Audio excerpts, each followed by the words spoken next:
here on this Friday. And this is going to be, I think, a wonderful time for some reflection, some self-examination in a healthy way. This is not going to be painful, okay? This is going to be an easy God doctor visit because there's some things that we do in our lives that we all do, and sometimes without even realizing it.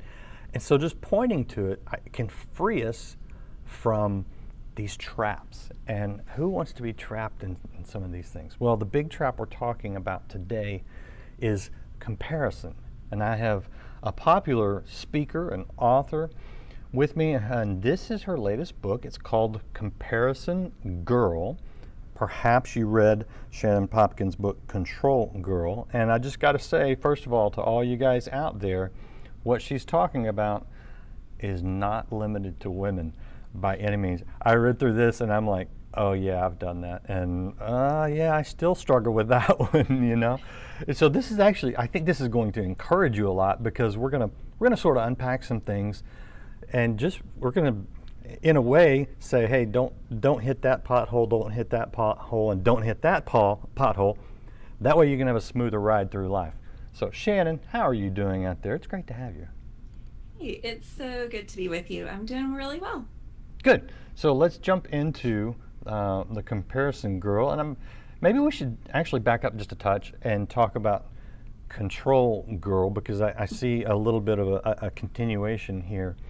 So back up to Control Girl for just a second, and sort of the why and the positive things that came out of that for you. Yeah, control girl, control is something that I didn't know I struggled with. Comparison is different. I've always known I struggled with comparison. Control, that started coming out when I was first married and first That'll do started it. having babies and trying to keep a house. And oh my goodness, my control issues were just mushrooming. And man, the Lord has really done a work in my heart, and just inviting me to surrender control to Him, recognize that He's in control so that I don't have to be. But some of the things that I try to control, or some of the things that I can't control, that's often what I'm comparing. Yeah. Like I can't really control my height, or I can't control, my kids, and I'm comparing all of these things that are out of my control. So that's how that first book kind of led to this second book. Okay, so I want to set the stage for Comparison Girl, because when you went through the whole control issue and recognized it in your life, letting go of the things that you need to let go of. What's the old adage about knowing, what I can change, I should, what I can't, you don't try to. When you started putting control in its proper place in your life, what kind of weight was lifted off of you? Control is such a burden, and it creates stress, it creates tension in relationships, it creates anger. All of these negative emotions come from trying to control what is not mine to control. Now, like you said, I am supposed to control myself. Self-control is fruit of the Spirit. But those things that I'm trying to heap onto my shoulders that don't belong there, it just always brings out the worst in me. I become the worst version of myself.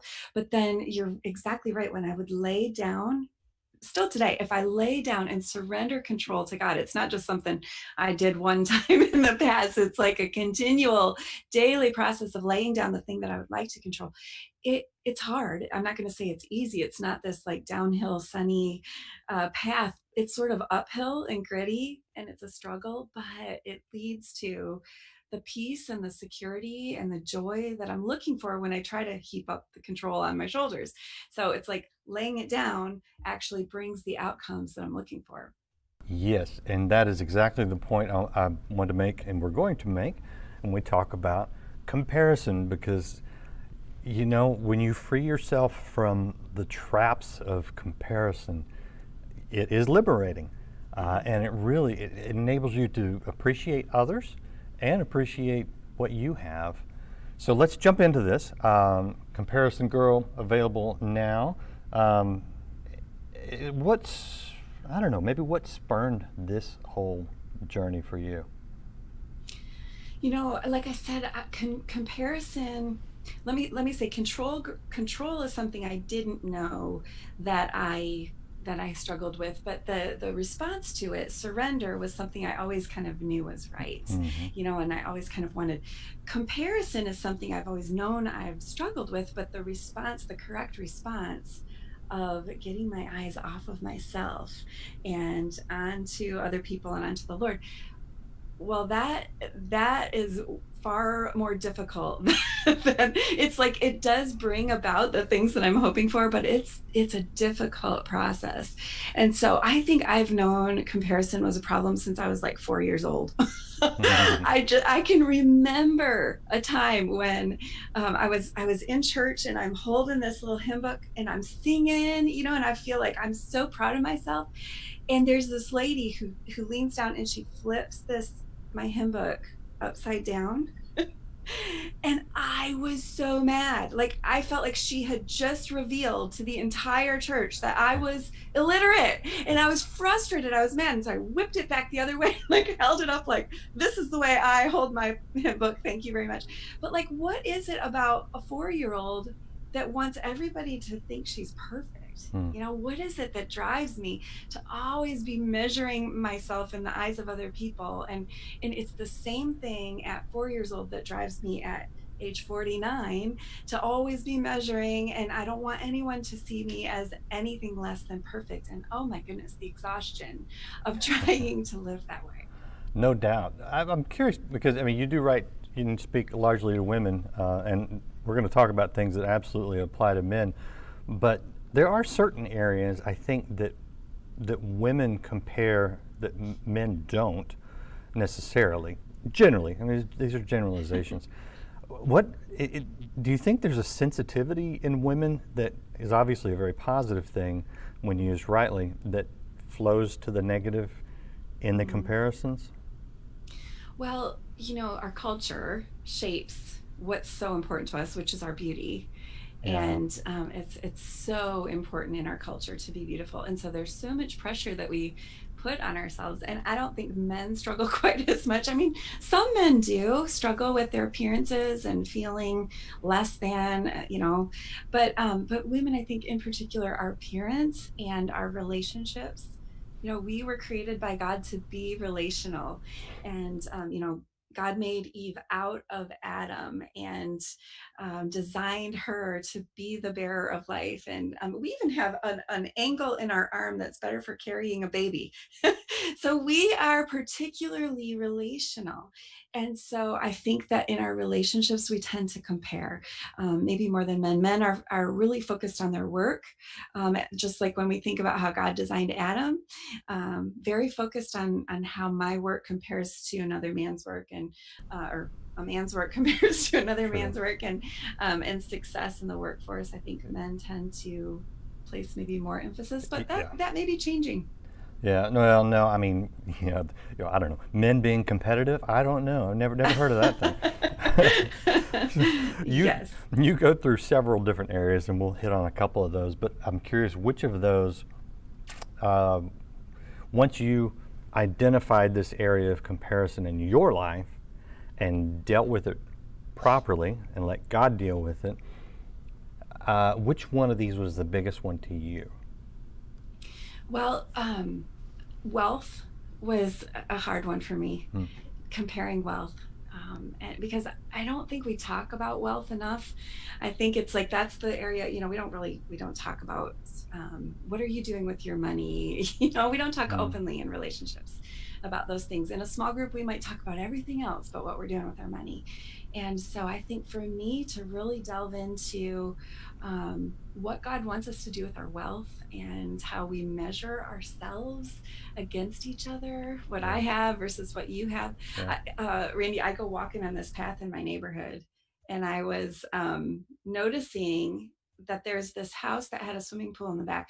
I think, if I remember right, there was only one a while back, but now there's like 4 or 5. I think there's 5 right in a row, all these swimming pools. And I think that's the effect we have on each other. You know, it's just this measuring and competing and comparing and always trying to prove that I have more than you or feel like I have to keep up with you. That was really challenging for me. I have started placing more emphasis, I think, on what the blessing that God wants for me to use my wealth in the lives of others, and the kingdom rewards and benefits as a result of that chapter. Yeah, and that is such the right way to look at it. It's funny because up in Michigan, I think a swimming pool would be a status symbol. Down here in Texas, it's a matter of surviving the summer. Oh, you're probably right. Yeah, I mean, we can only keep it open for about 6 weeks, so That's yeah. funny. So here's the one that I see in the church, and it's all across, and that is comparing each other's sins, and not even always consciously, but I think the result that tends to come from that is pride, and we're not even always aware of it, because we see somebody else and we go, like the Pharisee, thank God I'm not like that person. Yes. How big do you see the comparison of sins as being a negative thing in our lives? Well, I am seeing it quite a bit lately, Randy. Yeah. I mean, we are so convinced that we are right and the other person is wrong. Whether we're talking about masks, or we're talking about racial equity, or we're equality, or we're talking about politics and the election coming up. It's like there's this attitude of, I cannot believe that you think that way. And I mean, we're in the same church, we're in the same family, and you don't agree with me. And there's this, and one of us probably is right and the other one is wrong. But here's where we're definitely wrong, is when we elevate ourselves and have this attitude of self-righteous disgust toward another person. That's what Jesus calls out in that parable, of the Pharisee and the tax collector. They're both in the temple, and the Pharisee's praying, and he's looking over at this tax collector saying, I'm so glad I'm not like him, God. Here's all the things that I do right, and here's all the things that he does wrong. Mm-hmm. And you know what? His prayer, it was accurate. He was living a more righteous life than the tax collector. That wasn't up for debate. Yeah. But what was wrong was his attitude. You can't express disgust towards somebody else without elevating yourself and looking down on them with this condescension. And we do this all the time, whether among believers in the church or inside the church looking outside the church. And Jesus followed up that parable saying, whoever would exalt himself will need to be humbled. Yeah. And whoever humbles himself will be exalted. That's the mindset that Jesus wants us to have, is this attitude of humility. And then just thinking about that, the tax collector, he was the good example in that paragraph, because he couldn't even lift his head. He was just so distraught over his sin, and he said, God, be merciful to me, the sinner. The Greek makes it sound like he's just me, the sinner. I'm not looking at anybody else. I'm just looking at my own sin, which is such a good posture when we're talking about sin. It is, and you know what? It's a challenge, I think, for Christians right now in an election year in our country, yes, because we have to side with, there are third-party candidates, but realistically, it's going to be one of two. Right. And I just had a conversation this week with someone who is not going to vote the same way I am. And in politics especially, you have to compare to choose. And so it creates this dynamic of, he's saying, I can't believe you would support that candidate for these reasons, valid reasons. Yeah. And I'm saying, I can't believe you would support that candidate for these reasons, valid reasons. And when you're dealing with two flawed candidates, two flawed individuals, you're going to end up with a flawed individual that you're supporting either way. Right. And but here's the difference. He and I treated each other with respect. We listened to each other, and I will say, after the conversation, I felt that well, at least I'm not supporting the candidate who does this. And you know what? That's exactly that pride that creeps up in us. I don't want to be like that sinner kind of attitude, and it's just wrong. And I kind of caught it, but I didn't identify it as strongly as I see it now. Right. But I call it the disgust factor. The disgust factor. yeah. And you know what? When we insert that into a conversation, conversation's over. You know, we can't, like, the only reason that you and your friend, I think, could probably have that conversation is because you weren't expressing. I mean, you said, I can't believe, but I don't think if you were saying, I can't believe you, you know, with that sort of No, tone and right, disgust, right. like that just shuts the conversation down. Yep. And we forfeit the very influence that we would love to have in somebody's life That's so by, right. yeah, That, by, that's exactly right. And I will say my tone wasn't there, but I'm not going to pretend like my heart wasn't there, right. because I'm literally thinking, how in the world, you know? And I know he's thinking the same thing about me, but maintain. And let me ask you this, because I can see this being a real thing. Even when you kind of start to feel it, is there not something proper about kind of taking control of your own disgust when you feel it, in obedience to having an attitude that's proper? Because both of us had the proper attitude with each other, and we can come back and have another conversation tomorrow. yeah. And if either one of us had gone off on the other, that would have shut that door. You're 100% right. What do you do in that disgust factor when you feel it? And even when it's right, what's the best response, you think? Right.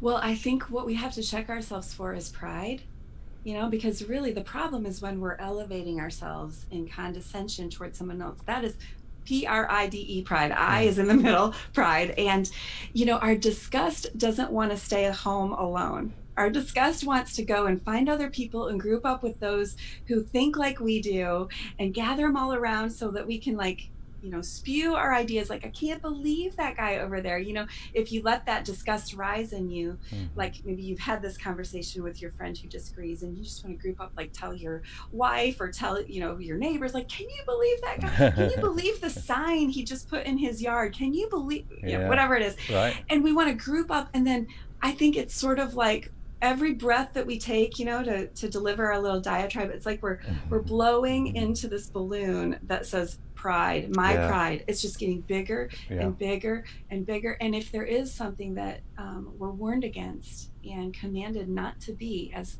followers of Jesus, it's pride. It's proud. It's being a proud, condescending, self-righteous person. If there is something wrong in the conversation, it's that. So I think, when we feel the disgust rising, I think we need to take a look in the mirror and say, okay, is there any pride I need to check at the door? Is there anything I need to lay down and humble myself? Because Jesus said in that parable, whoever humbles himself, that's the person who will be exalted. That's how things look in the kingdom of God. I mean, think about how Jesus lived. Jesus did not come into our world bent on proving that he was the greatest, you know, even though he totally was. Philippians 2 says that Jesus did not count equality with God a thing to be grasped. And so equality, that's a measuring word. His bent was not to, you know, measure even against God, even though he was God, but instead he emptied himself. He made himself a servant. He poured his life out and lifted others up, others who were seeing it completely wrong. I mean, even those who would come to be believers in Jesus, they were the ones at the cross, you know, spewing so much disgust at Jesus. And he was willing to humble himself and to die in their place. And so I think that's what we're called to as believers, just remembering who Jesus was, how he lived. As his followers, are we humbling ourselves, or are we blowing into that balloon where our pride is just inflating as we spew our disgust? Yeah. All right. So I have a tough question for you. I'm going to ask you about sins that actually are disgusting and how we should respond to that. But I want to tell people real quick. We were talking to Shannon Popkin, author of Comparison Girl. This is comparisongirl.com. You can find her book there wherever you buy books. And you can also check out shannonpopkin.com for other great resources. And if you're having an event at your church or something, she is a wonderful one to come and speak. She does that all the time. So lots of great resources. So here's I think a tough one, and I'll give you a different example. We'll get it out of the political realm because that just stirs up things. Sure. So a friend of mine at church, father, a husband, two boys. We were serving at the church together. And he kind of disappeared for a while, and I caught him one Sunday and said, "Hey man, where you been?" We've been busy, been traveling with things on the weekend, and it's been hard to volunteer at church a bunch. I'm like, okay, I get that. We got young kids. It's a lot of time. Work a full-time job. You got after school, and you got weekends. Then I found out that he left his wife and his children for somebody at work, kind of thing, and I was disgusted. And that is, that is the right response in a sense. How do you approach those people that are just blatantly living in a disgusting sin? Because man, to do that to your wife, obviously, just wrong. But whatever issues they may or may not have had, I don't know. But to do that to your kids too, and to do that as someone who was seen as in a leadership role in the church, the whole thing disgusted me, broke my heart more than anything. It certainly didn't puff up any pride in me. I felt bad for the whole situation, but what do we do with sins that are legitimately disgusting? Right. Well, and that's coming from the heart of God. I mean, God has designed a marriage, and He has designed this unity that represents Christ and the church. And so to shatter that, it's painful to everyone involved. But I'm thinking back of that parable where the Pharisee is looking over at the tax collector, and he says, "God, I'm so glad I'm not like that person." Yeah, right. And so it's almost like he puts himself in a whole different category. Like those people over there, they're the sinners, and I'm over here, I'm the one. And he does not see his own sin. And all of us have sinned. And I think if we this is what helps me. If I take even a grain of sin, think of it like a cancer cell, and what cancer does to your body over time, left unchecked. My sin, even like, let's say I have a small sin of greed, and I just want more. I want to eat more than I should. I want to spend more than I should. And left unchecked, like let's say that I were to live throughout all eternity, and that greed is like a cancer cell that keeps dividing and dividing and dividing, and I get more self-focused and more greedy and more stingy, and it grows, it becomes something grotesque. Any sin in our hearts, given enough time and enough opportunity, can grow into something absolutely disgusting. But I think the key is to recognize that sin is not a disease that just this man in your church has. It's Right. a sin that it's a condition we all share. This cancer, we've all got it. And the only way that any of us, will have any freedom from sin is in Jesus.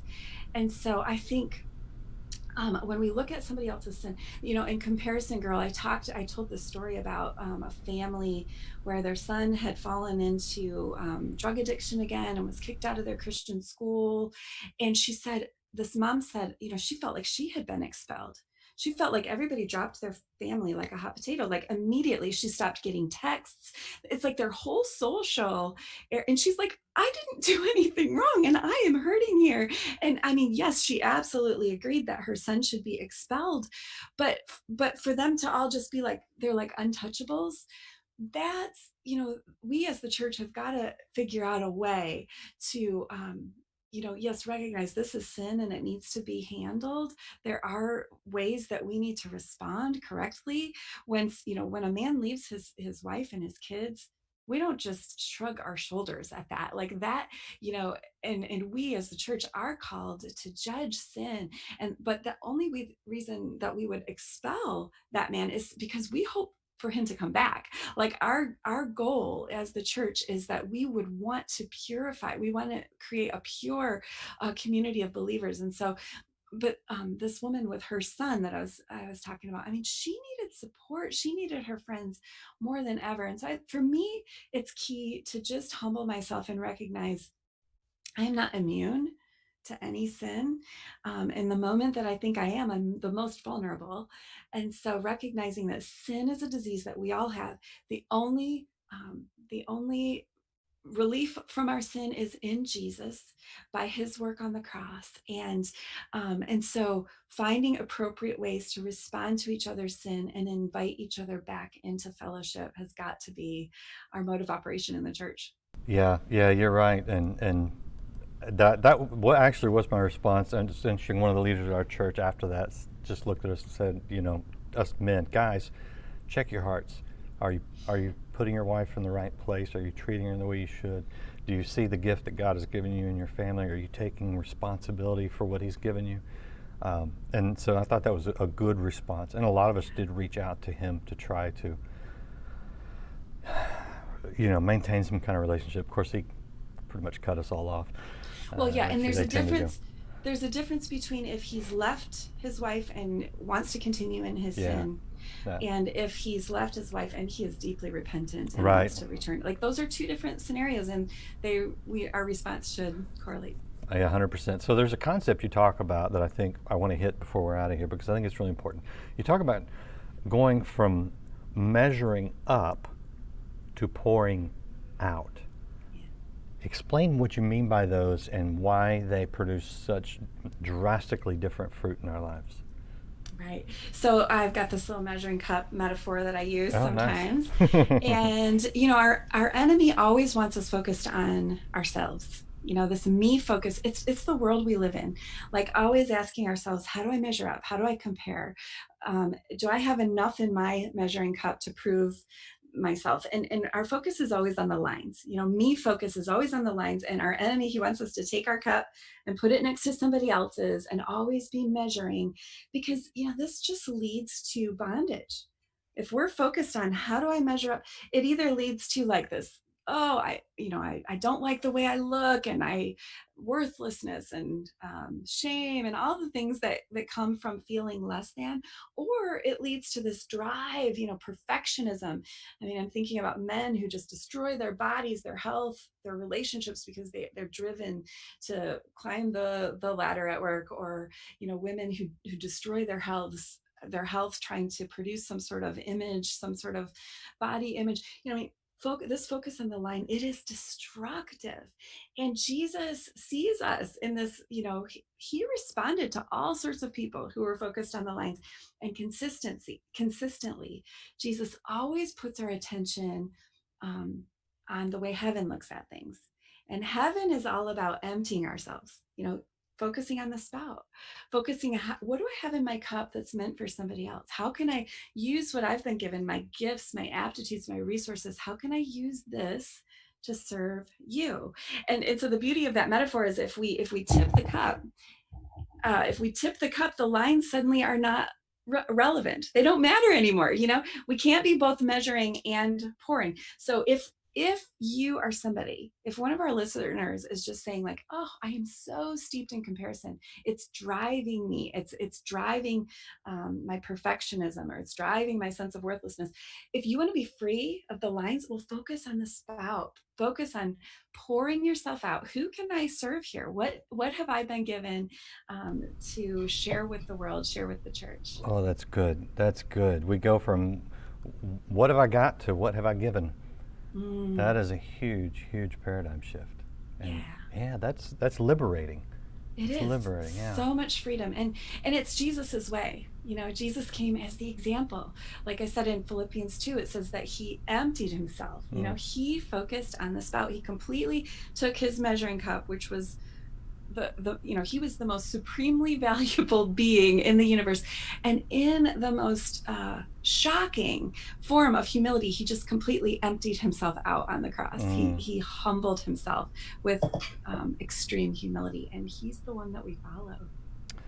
Great word, Shannon Popkin. Thank you. I'm going to give you last word. If there's anything else you want to say or promote, please do. If you're doing anything out there, I'm going to show people the website again. For Comparison Girl, comparisongirl.com, and the website. You can find all of her books and resources at shannonpopkin.com, and that's how you spell it right there, so shannonpopkin.com. Anything else I've missed? Because please do. I know you're not a big self-promoter, but anything you're doing that we need to know about, I want to hear about it, please.